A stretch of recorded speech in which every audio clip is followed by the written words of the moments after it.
હિંમતનગરમાં ગત રાત્રે ભારે વરસાદ વરસ્યો હતો। ભારે વરસાદને લઈને જે અનેક સોસાયટીઓ છે જે પાણીમાં ગરકાવ થઈ હતી। વાત કરવામાં આવે તો સરકારી જીન વિસ્તારમાં જે આવેલી છે આ સગુન સોસાયટી, અહીંયા આ રસ્તા ઉપરથી 10 થી 15 જેટલી સોસાયટીઓ આવેલી છે અને જે સોસાયટીઓમાં અવર જવર માટેનો માત્ર આ એક જ ટીપી રોડ છે કે જેના ઉપરથી વાહનો પસાર થઈ શકે છે, પરંતુ અત્યારે હાલ જે આ રસ્તા ઉપર રીંછાસમાં પાણી ભરાઈ ચૂક્યા છે અને જેના કારણે લોકોની અવર જવર પણ અત્યારે હાલ તો બંધ થઈ ગઈ છે। કહી શકાય કે જે રીતે વરસાદી પાણી ભરાય છે દર વર્ષે આ પ્રકારની સમસ્યાનો સામનો સ્થાનિકો કરી રહ્યા છે। અનેકવાર રજૂઆત કરવા છતાં પણ તેનો કોઈ યોગ્ય ઉકેલ મળ્યો નથી। બીજા દ્રશ્યો બતાવે કે સામે જે દુકાનો છે દુકાનોમાં પણ વરસાદી પાણી ગરકાવ થઈ ગયા છે, તો બાઇકો ડૂબી ગઈ છે, તો કાર પણ અડધી ડૂબી ગઈ છે। એટલે કે કહી શકાય કે જે વરસાદી પાણી છે વરસાદી પાણીએ રાત્રિ દરમિયાન જે કહેર વરસાવ્યો હતો તો કેટલી જગ્યાએ ભૂવા પણ પડ્યા છે। એટલે કે આ જે વાહન ચાલકો તો અહીંયાથી પસાર થવામાં જ ટાળી રહ્યા છે અને જે વાહન ચાલકો ભૂલથી પણ નીકળી જાય છે તેમની વાહનો બહાર આવીને બગડી જતા હોય છે। એટલે કે કહી શકાય કે અનેકવાર રજૂઆતો કરવા છતાં પણ યોગ્ય નિરાકરણ ન આવતા આ સ્થાનિકોમાં અત્યારે હાલ તો રોજ જોવા મળી રહ્યો છે। જલ્દીમાં જલ્દી તંત્ર દ્વારા જે પાણીનો નિકાલની કાર્યવાહી કરવામાં આવે તે હાલ તો સ્થાનિકોની માંગ ઉઠી છે। હિંમતનગરના ગાયત્રી મંદિર રોડ ઉપર આવેલ જે સોસાયટી છે સોસાયટીમાં પાણી ભરાય તો વરસાદી પાણી ભરાવાને લઈને જે પાર્કિંગ કરેલી કારો છે તે તમામ કારો પાણીમાં ગરકાવ થઈ ગઈ છે। નોંધનીય છે કે જે 15 થી 17 જેટલી કારો છે તે કારો અત્યારે પાણીમાં ગરકાવ થઈ ગઈ। અચાનક જ રાત્રિ દરમિયાન જે વરસાદ વરસ્યો અને વરસાદના કારણે આ પરિસ્થિતિનું નિર્માણ થયું હતું। તો ગાયત્રી મંદિર રોડ ઉપર આવેલી પ્રજ્ઞાકુંજ સોસાયટી છે અને ત્યાં આવા દ્રશ્યો જોવા મળે તો ખાસ કરીને આપણી સાથે સ્થાનિક ઉપસ્થિત છે। કઈ રીતે આ પાણી ભરાયું, કેટલું નુકસાન થયું છે? અત્યારે હાલ તો સાહેબ 1.5 કરોડનું નુકસાન તો આપણી સામે જ દેખાઈ રહ્યું છે। 13 ગાડીઓ ડૂબી ગઈ છે। એકચ્યુઅલમાં પ્રોબ્લેમ એવો છે કે આગળ જે પાણી જવાનો રસ્તો હતો એ રસ્તો બંધ થઈ ગયો છે અને ઉપરથી આવતું પાણી બી હવે વધી ગયું છે। રોડની સમસ્યા તો પહેલેથી હતી જ, અંદરની લાઇનના બી રોડ નથી બન્યા, ગટર લાઈનો બી નથી, એના કારણે અત્યારે આ પરિસ્થિતિ સર્જાઈ છે। કાલે રાત્રે જે વરસાદ પડ્યો એના લીધે અત્યારે ઘણું બધું નુકસાન અમારે ભોગવવું પડી રહ્યું છે। આ સિવાય બીજી કોઈ જગ્યાએ પાણી ઘૂસ્યું? આ સિવાય પાછળ બી ઘૂસેલું છે અને જે સામે દેખાઈ રહ્યા છે એ પ્રમાણે જે કોટ બનેલા છે, કોટથી જે જવાનો રસ્તો હતો પાણીના નિકાલનો એ બંધ થઈ ગયો છે, એના કારણે આ રસ્તાની બંધ થવાના લીધે આ પરિસ્થિતિ સર્જાઈ છે। તો પાલિકા તંત્ર કોઈ આવ્યું અહીંયા? ના, અમે સવારે મેસેજ કર્યા, જાણ કરી છે, પણ હજુ સુધી કોઈ આવ્યું નહીં। આગળ બી અમે નગરપાલિકામાં અને પંચાયતમાં બી રજૂઆત કરેલી છે પણ હજુ સુધી કોઈ નિકાલ થયો નથી।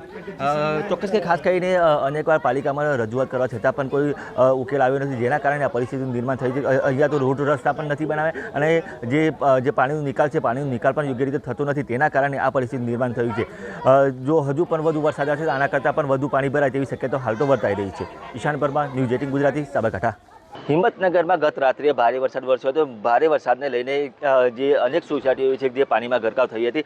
વાત કરવામાં આવે તો સરકારી જીન વિસ્તારમાં જે આવેલી છે આ સગુન સોસાયટી, અહીંયા આ રસ્તા ઉપરથી 10 થી 15 જેટલી સોસાયટીઓ આવેલી છે અને જે સોસાયટીઓમાં અવર જવર માટેનો માત્ર આ એક જ ટીપી રોડ છે કે જેના ઉપરથી વાહનો પસાર થઈ શકે છે, પરંતુ અત્યારે હાલ જે આ રસ્તા ઉપર રીંછાસમાં પાણી ભરાઈ ચૂક્યા છે અને જેના કારણે લોકોની અવર જવર પણ અત્યારે હાલ તો બંધ થઈ ગઈ છે। કહી શકાય કે જે રીતે વરસાદી પાણી ભરાય છે દર વર્ષે આ પ્રકારની સમસ્યાનો સામનો સ્થાનિકો કરી રહ્યા છે।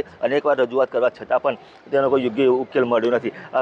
બીજા દ્રશ્યો બતાવે કે સામે જે દુકાનો છે દુકાનોમાં પણ વરસાદી પાણી ગરકાવ થઈ ગયા છે, તો બાઇકો ડૂબી ગઈ છે, તો કાર પણ અડધી ડૂબી ગઈ છે। એટલે કે કહી શકાય કે જે વરસાદી પાણી છે વરસાદી પાણીએ રાત્રિ દરમિયાન જે કહેર વરસાવ્યો હતો તો કેટલી જગ્યાએ ભૂવા પણ પડ્યા છે। એટલે કે આ જે વાહન ચાલકો તો અહીંયાથી પસાર થવામાં જ ટાળી રહ્યા છે અને જે વાહન ચાલકો ભૂલથી પણ નીકળી જાય છે તેમની વાહનો બહાર આવીને બગડી જતા હોય છે। એટલે કે કહી શકાય કે અનેકવાર રજૂઆતો કરવા છતાં પણ યોગ્ય નિરાકરણ ન આવતા આ સ્થાનિકોમાં અત્યારે હાલ તો રોજ જોવા મળી રહ્યો છે। જલ્દીમાં જલ્દી તંત્ર દ્વારા જે પાણીનો નિકાલની કાર્યવાહી કરવામાં આવે તે હાલ તો સ્થાનિકોની માંગ ઉઠી છે। હિંમતનગરના ગાયત્રી મંદિર રોડ ઉપર આવેલ જે સોસાયટી છે સોસાયટીમાં પાણી ભરાય તો વરસાદી પાણી ભરાવાને લઈને જે પાર્કિંગ કરેલી કારો છે તે તમામ કારો પાણીમાં ગરકાવ થઈ ગઈ છે। નોંધનીય છે કે જે 15 થી 17 જેટલી કારો છે તે કારો અત્યારે પાણીમાં ગરકાવ થઈ ગઈ। અચાનક જ રાત્રિ દરમિયાન જે વરસાદ વરસ્યો અને વરસાદના કારણે આ પરિસ્થિતિનું નિર્માણ થયું હતું। તો ગાયત્રી મંદિર રોડ ઉપર આવેલી પ્રજ્ઞાકુંજ સોસાયટી છે અને ત્યાં આવા દ્રશ્યો જોવા મળે તો ખાસ કરીને આપણી સાથે સ્થાનિક ઉપસ્થિત છે। કઈ રીતે આ પાણી ભરાયું, કેટલું નુકસાન થયું છે?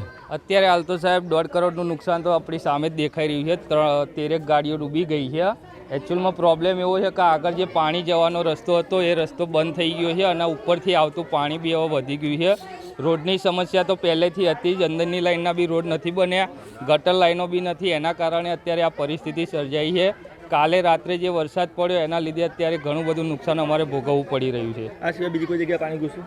આ સિવાય પાછળ બી ઘૂસેલું છે અને જે સામે દેખાઈ રહ્યા છે એ પ્રમાણે જે કોટ બનેલા છે, કોટથી જે જવાનો રસ્તો હતો પાણીના નિકાલનો એ બંધ થઈ ગયો છે, એના કારણે આ રસ્તાની બંધ થવાના લીધે આ પરિસ્થિતિ સર્જાઈ છે. તો પાલિકા તંત્ર કોઈ આવ્યું અહીંયા? ના, અમે સવારે મેસેજ કર્યા, જાણ કરી છે, પણ હજુ સુધી કોઈ આવ્યું નહીં. આગળ બી અમે નગરપાલિકામાં અને પંચાયતમાં બી રજૂઆત કરેલી છે, પણ હજુ સુધી કોઈ નિકાલ થયો નથી.